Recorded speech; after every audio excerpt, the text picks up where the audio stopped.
Coming up on Network Africa. At least 8 killed in attack in Zekoli village in northeastern Ghana. Britain strikes deal with Rwanda to relocate asylum seekers. Plus,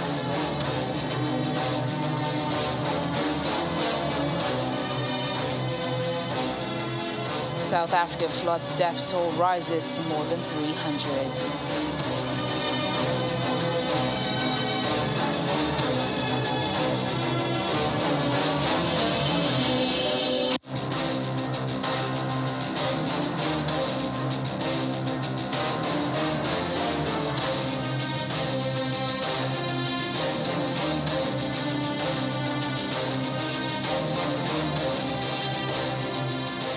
Hello and welcome to the program. I'm Teniola Shobowale. We begin in Ghana, where at least 8 people have been killed and a number of others injured after gunmen attacked Zekoli village in northeastern Ghana. Some houses were also destroyed in the attack. Police say they're investigating the incident. The motive of the attackers is unclear, but the region faces security problems, including armed robbery and communal tensions. The attack happened barely a week after Ghana's security minister said security alert levels had been increased due to the possibility of what he called terrorist attacks. This is partly because of worsening violence by militants in neighboring countries. And to the Ethiopia's Tigray conflict, the head of the World Health Organization has criticized the global community's focus on the war in Ukraine, arguing that crises elsewhere, including in his home country of Ethiopia, are not being given equal consideration, possibly because the people affected are not white. Dr. Tedros says since a truce was declared in Tigray 3 weeks ago, about 2,000 trucks should have been able to bring food, medicines, and other essentials to the conflict-ridden area. Instead, only about 20 trucks had arrived. In Tigray, Ethiopia, it's now 3 weeks since a truce was called. After one of the longest blockades in modern history, there is a need for 100 trucks per day continuing life-saving supplies to Tigray. Since the truce, there should have been at least 2,000 trucks going into Tigray. But there has been only 20 trucks in total, representing 1% of the need. In effect, the siege by the Ethiopian and Eritrean forces continues. To avert the humanitarian calamity and hundreds of thousands more people from dying, we need unfettered humanitarian access from those reinforcing the siege, as well as medicines, the immediate need for food and fuel and other basic services to be allowed into the region. The whole attention to Ukraine is very important, of course, because it impacts the whole world. But even a fraction of it is not being given to Tigray, Yemen, Afghanistan, Syria, and the rest. A fraction.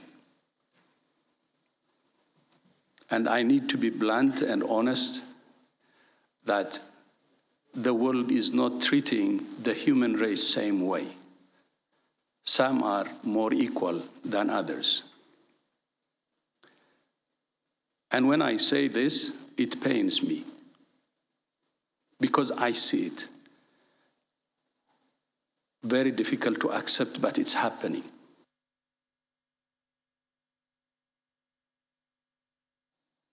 And now Britain has agreed a deal with Rwanda to relocate some asylum seekers to the Central African country. The Rwandan government will receive an initial payment of over 150 million to take part in the scheme. The Prime Minister says the plan will deter people smuggling, but refugee organizations have condemned the relocation plan as cruel and expressed concern about Rwanda's poor human rights record. Anyone who had arrived in Britain illegally since January the 1st could now be relocated to Rwanda in Central Africa, which would disrupt the business model of people smuggling gangs. Prime Minister Boris Johnson says the new measure is designed to tackle the problem of cross-channel migration. Crucially, it will also allow us to prosecute those who arrive illegally with life sentences for anyone piloting the boats, and to identify, intercept, and investigate these boats. From today, the Royal Navy will take over operational command from Border Force in the Channel, taking primacy for our operational response at sea, in line with many of our international partners, with the aim that no boat makes it to the UK undetected. This will send a clear message to those piloting the boats. If you risk other people's lives in the Channel, you risk spending your own life in prison. People who do make it to the UK will be taken not to hotels at vast public expense. Rather, they will be housed in accommodation centres like those in Greece, with the first of these to open shortly. British Interior Minister Priti Patel travelled to Kigali, Rwanda, to sign the partnership agreement and presented it at a joint news conference with Rwandan Foreign Minister Vincent Biruta. Patel says it's the biggest overhaul of Britain's immigration system in decades. Today, the United Kingdom and Rwanda have signed a joint new migration and economic development partnership to put an end to this deadly trade in people smuggling.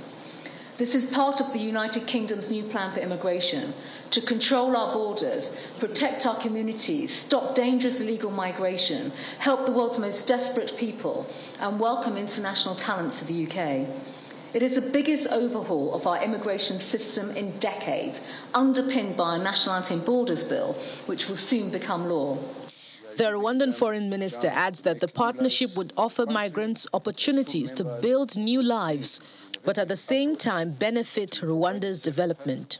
By relocating migrants to Rwanda, investing in their personal development and providing education, employment and other opportunities, we are giving them the chance to make new lives in our country as full members of our communities.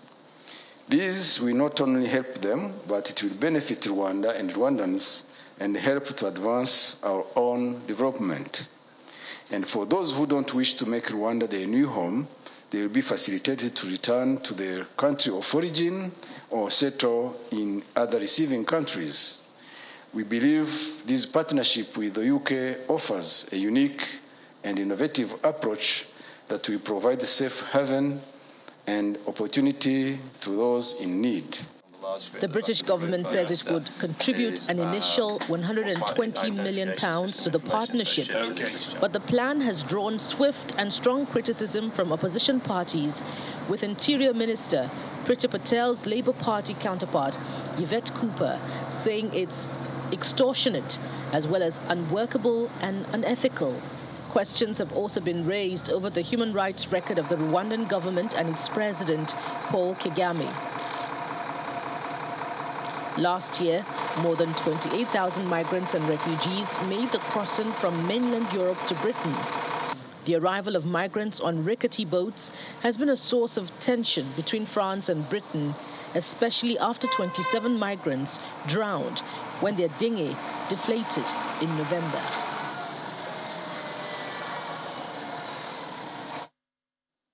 Immigration lawyer Dayo Fadino joins us now on the programme for more on this. Mr. Fadino, according to the UK government, this is all part of a new plan to tackle small boat crossings. But, you have to ask, why Rwanda? And how will this plan work in practice? Oh, good afternoon, Tenny, and good afternoon to your viewers. What's actually been introduced by the British government to do with the partnership in between the UK and Rwanda is what was pronounced this morning is quite shocking, really. Shocking in the sense that you do not actually treat people who are vulnerable, who are asylum seekers, or who are fleeing conflict in this way. What this policy, or what they've actually introduced, what it's doing is, what it's saying is anybody who actually comes to the UK illegally, either by boat or flying into the UK illegally, that person would not be able to claim asylum under the UN Convention to do with asylum seekers or people who are fleeing conflict. That in itself is in breach of the international obligations we have under the UN 1951 Convention. It's not right, it's not proper. The point and my fear about this very particular policy is this. The British government has now decided to pick on Rwanda as a country where people should be taken to claim asylum. Apart from the fact that it's illegal, they are now in partnership, in court with a country that has a very, very serious bad record of human rights abuses. And what the British government is actually doing at this point is to be sending people back to a country where people are being tortured as we speak in Rwanda. People are being locked up, jailed, killed. And this is the country where the UK believes that people should be sent to be processed. And if the asylum applications are then granted, they will be living in Rwanda. It's not right. It's also quite discriminatory.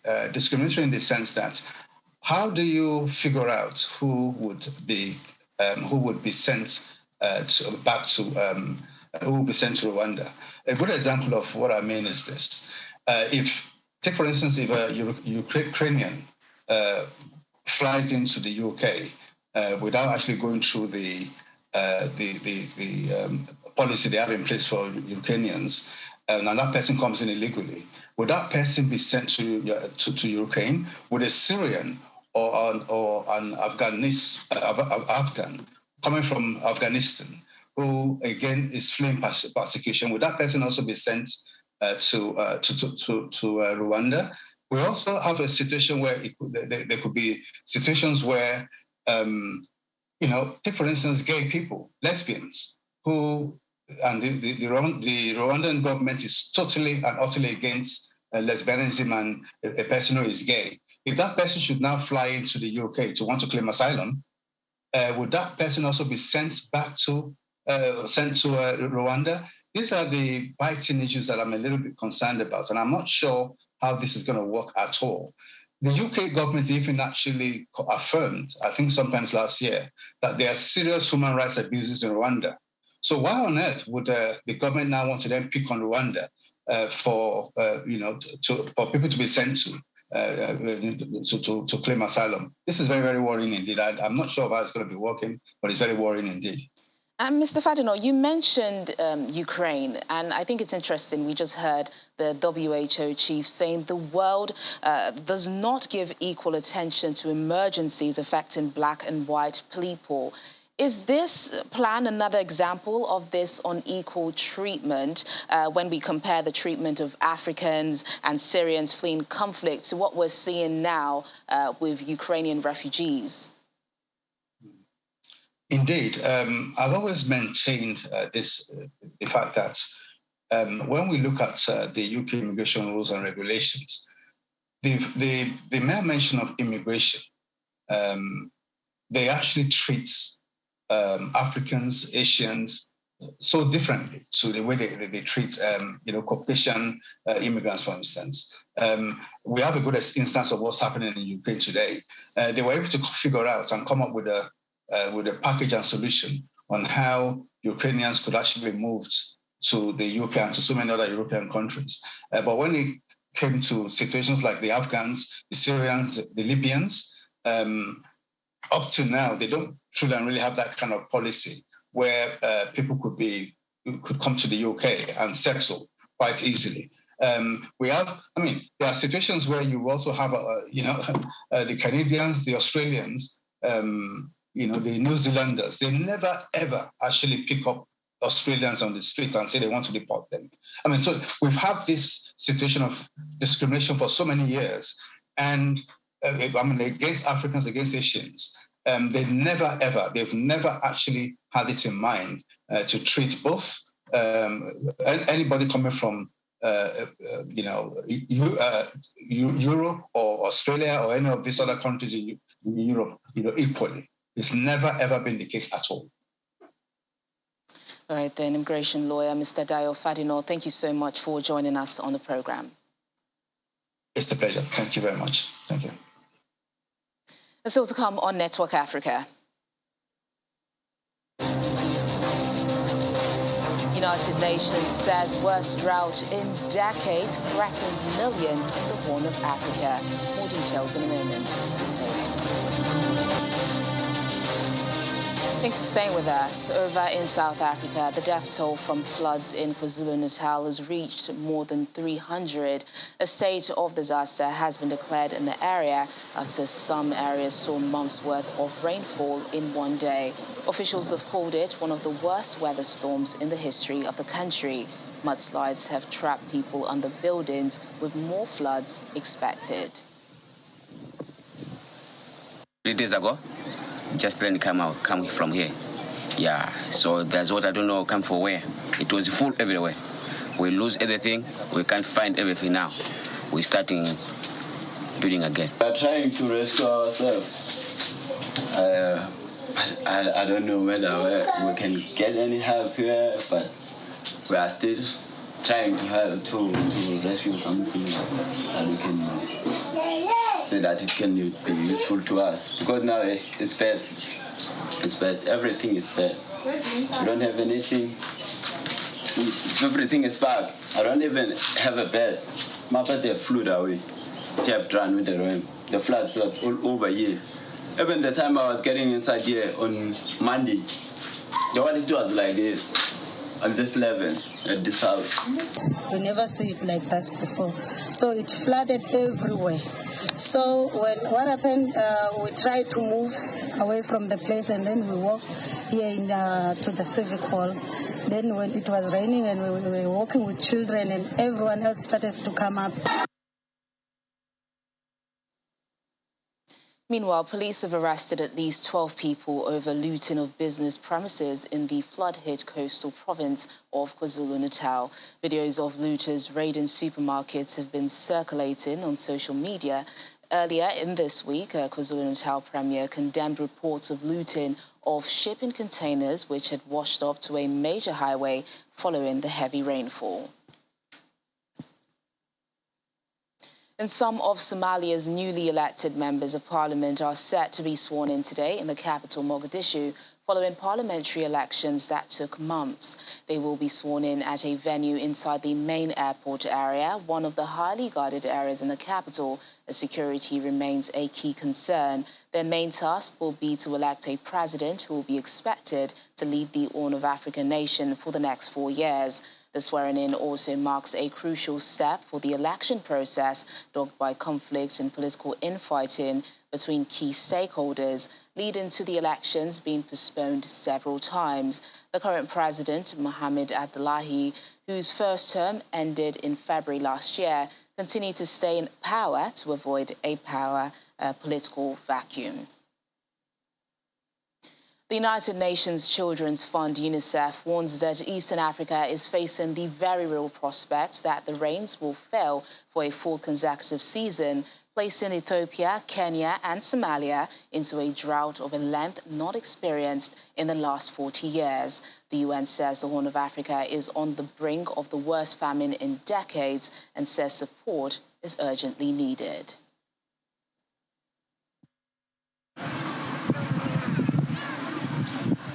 While visiting Higlo camp for displaced people in Ethiopia's Somali region, UNICEF's regional director for Southern and Eastern Africa, Mohamed Fall, says that about 20 million people face starvation in Kenya, Somalia and Ethiopia.